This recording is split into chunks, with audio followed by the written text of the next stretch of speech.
পাইছো আৰু আপোনাৰ মিছলীয়া মুখ্যমন্ত্ৰীয়ে 4 লাখ মিয়াৰ ভোট পাইছো বুলি কৈ পেলাই পিছদিনাখন প্ৰেছ মিট দিছে মই ধিক্কাৰ দিছো আপোনালোকক এইটো কথা নাভাবিব জয় পৰাজয় বহুত ডাঙৰ কথা নহয় আমাক যিবিলাক মানুহে ভোট দিছে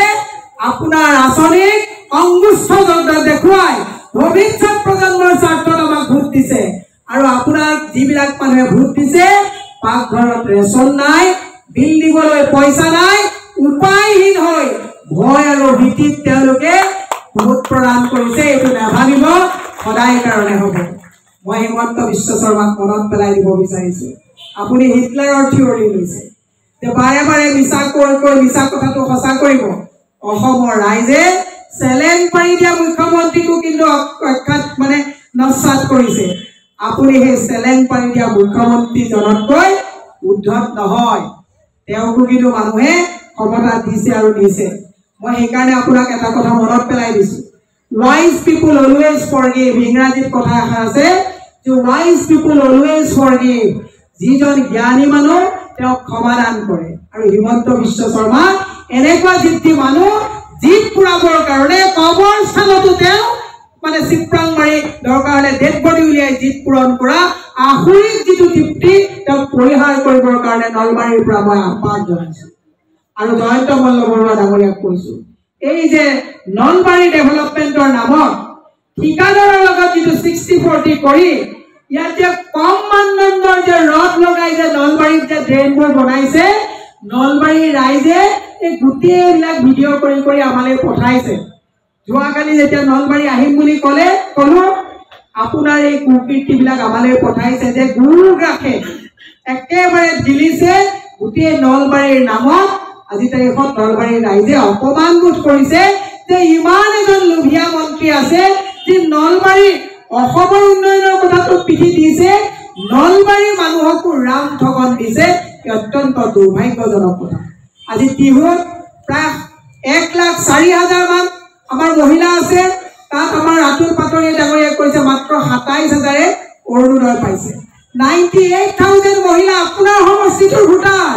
ইয়াত মাত্ৰ 20-22,000 মানুহে অৰুণোদয় পাইছে আৰু এই 20-22,000 মই কৈছো আপোনাৰ সাহস আছে যদি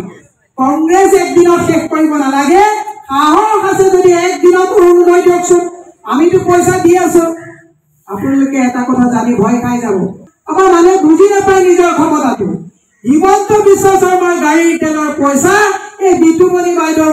পইচাও সোমাই আছে আমাৰ ব্লকৰ সমানেত্ৰীৰ পইচাও সোমাই আছে আপোনালোকে বুজি নাপায় বুজি লওক জিএসটি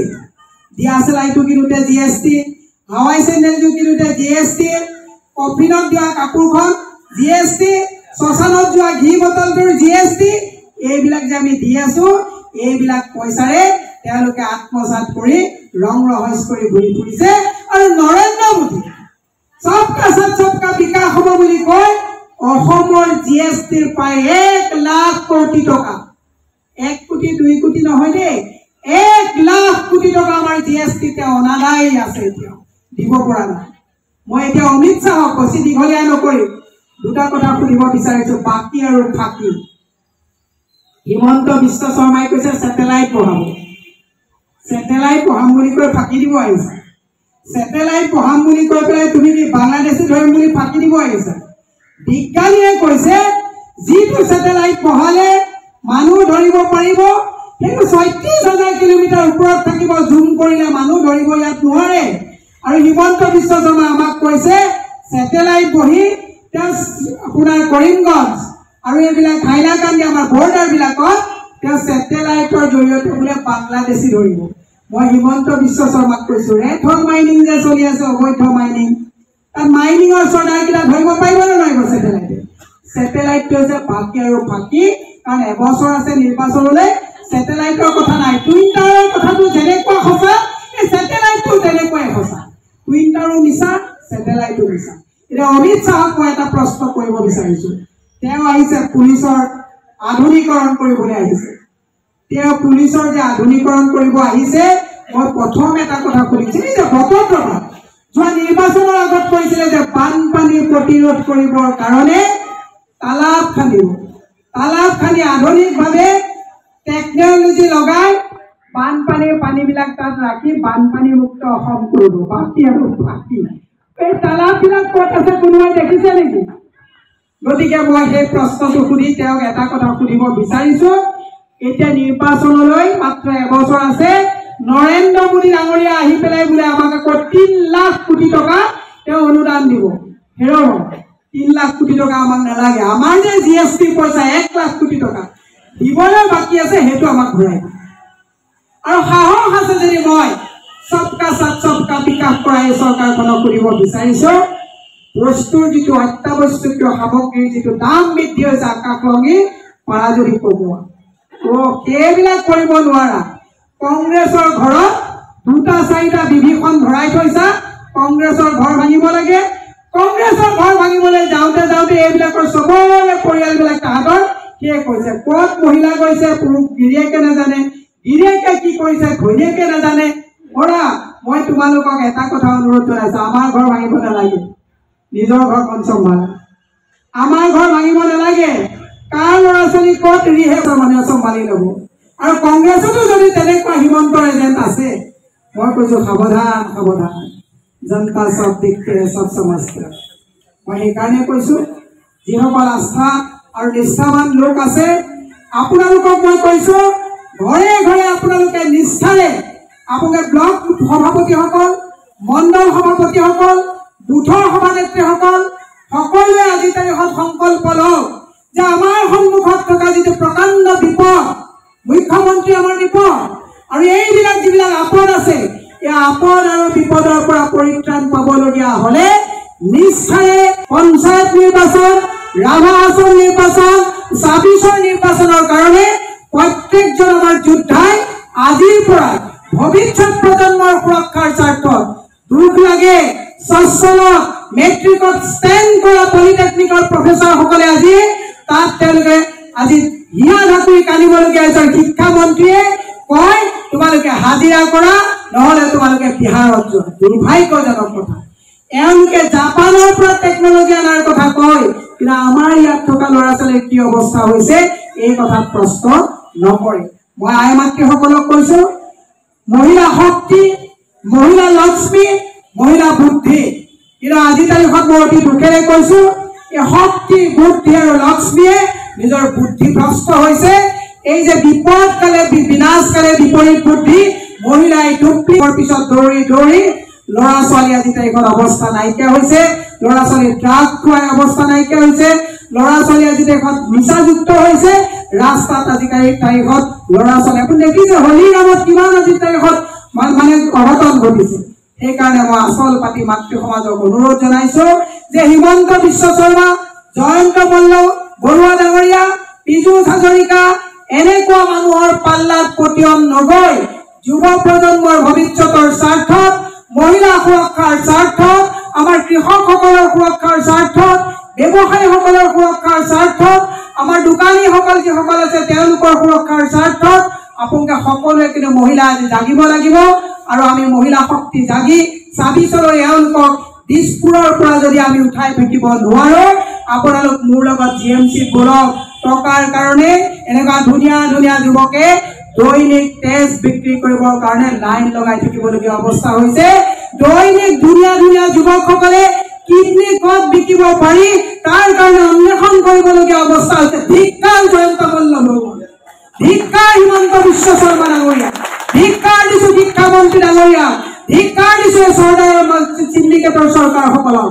আজি তাৰিখত মহিলাই ১২০০ টকাৰ কাৰণে নিজৰ ঘৰখন এৰি ফটোছেট কৰি কৰি তোমালোকৰ প্ৰত্যেকখন মিটিঙত ঘৰখন তেওঁলোকে নষ্ট কৰি ওলাই যাবলগীয়া হৈছে শেষত মই এটা কথা মনত পেলাই দিছোঁ মাইক্ৰ ফাইনেন্সৰ নামত যিটো মহিলাক তোমালোকে ঠগন ৰাম ঠগন দিলা অমৃত কলহৰ নামত যিটো ৰাম ঠগন দি নচুৱালা অমৃত বৃক্ষৰ নামত যিবিলাক ৰাম ঠগন দি তোমালোকে ঠগিলা আমি মহিলাই যে সংকল্প লৈছোঁ নলবাৰীৰ পৰা যে বাকী আৰু ফাঁকি হাল এৰি শিয়াল খেদা এই ঠগবাজ চৰকাৰখনৰ বিৰুদ্ধে নলবাৰীৰ পৰাই আমি যাত্ৰা আৰম্ভ কৰিম যে অহা পঞ্চায়ত নিৰ্বাচন ৰাভা আসন নিৰ্বাচন আৰু ২৬ৰ নিৰ্বাচন এই ঠগবাজ চৰ্দাৰসকলক আমি গাড়ীচ্যুত কৰি পুনৰ আমি ৰাষ্ট্ৰ নিৰ্মাণৰ ধাৰাটো পুনৰ অসম নিৰ্মাণৰ ধাৰাটোক আমি কঢ়িয়াই লৈ আহি আমি বন্ধ হোৱা স্কুলবিলাক আকৌ খুলিম নে আমি আৰু পুনৰ যাতে কোনো মদৰ দোকানৰ লাইচেন্স নাপায় কংগ্ৰেছৰ চৰকাৰ আহিলে আমি সেইটো প্ৰতিশ্ৰুতি দিম কৃষকসকলে যাতে কম দামত যাতে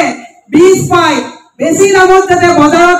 তেওঁলোকৰ উৎপাদিত সামগ্ৰীৰ মূল্য পায় কংগ্ৰেছে তাৰ কাৰণে এখন সংকল্প তেওঁলোকে ল'ব মহিলাসকলে যাতে কম দামত পাকঘৰত বস্তু পায় তাৰ কাৰণে কংগ্ৰেছে আমি সংকল্প লৈছো আমাৰ মেনিফেষ্টো বনাইছো কংগ্ৰেছে কয় কংগ্ৰেছে দিয়ে এওঁলোকে কয় আৰু আমাৰ মহিলাসকলক ৰাস্তাত নচুৱাই ডুপ্লিকেট ফৰ্ম দি মহিলাসকলক এওঁলোকে ৰাম ঠগন দিছে তাৰ প্ৰতিবাদত অহা পঞ্চায়ত নিৰ্বাচনলৈ আমি সংকল্প লৈছো যে কংগ্ৰেছ দল শক্তিশালী হৈছে কোনো হিমন্ত বিশ্ব শৰ্মালৈ মোৰ বেয়া লাগে বেচাৰা কংগ্ৰেছে ভাঙোতে শুবলৈও নোৱাৰে দিনটো অমিত শ্বাহৰ গালি নৰেন্দ্ৰ মোদীয়ে চকুলেই নাচায় আৰু ৰাতি তেওঁ এজেণ্টবিলাক কংগ্ৰেছ ভাঙিবলৈ দি দিয়ে এজন মুখ্যমন্ত্ৰীয়ে কিমান ধুনীয়া এটা জীৱন যাপন কৰিব যিটো তৰুণ গগৈ ডাঙৰীয়াই কৰিছিলে কোনো টেনশ্যন নলয় প্ৰত্যেক ডিপাৰ্টমেণ্টত কাম দি দিয়ে এতিয়া এওঁ ছুপাৰমেন হ'বলৈ গৈ ৩-৪টা আপদক লগত লৈ তেওঁ নিজেও শান্তিৰে থাকিব পৰা নাই ৰাতি বোলে শুব নোৱাৰে এই আপদবোৰে আঙুলি মালিচ কৰি থাকিবলগীয়া হয় আৰু গালি গালাজ দিয়ে মই সেইকাৰণে কৈছো আপুনি মুখ্যমন্ত্ৰী আপুনি ভালকে থাকিলে আমি বেয়া নাপাওঁ আপুনি হেলিকপ্টাৰত গ'লে আমি বেয়া নাপাওঁ আপুনি চাৰ্টাৰ্ড ফ্লাইট গ'লে আমি বেয়া নাপাওঁ আপোনাৰ পত্নীয়ে ডায়মণ্ড পিন্ধিলে আমি বেয়া নাপাওঁ মুখ্যমন্ত্ৰীৰ পত্নী তেনেকৈ থকাটো আমাৰ বিচাৰো কিন্তু আমাৰ ঘৰ ভাঙিবলৈ যাওঁতে ৩টা বজালৈকে কোনটোৱে যেন কাৰ লগত বহাই দিব এই অংক কৰোঁতে শুৱে কেতিয়া আৰু মানুহৰ যেতিয়া ৰেষ্ট ল'ব নোৱাৰে ৰেষ্টলেছ হয় ৰেষ্ট ল'ব নোৱাৰে কাৰণে আজি তাৰিখত মুখ্যমন্ত্ৰীৰ নামটো 5খন উন্নত ৰাজ্যৰ নামত নহয় মানে ধৰক কৰি থকা উশৃংখল মুখ্যমন্ত্ৰীৰ নামলৈ গৈ গৈছে আমি বেয়া পাওঁ শেষত মই এটা কথা কৈছো কালিৰ পৰা কৈছে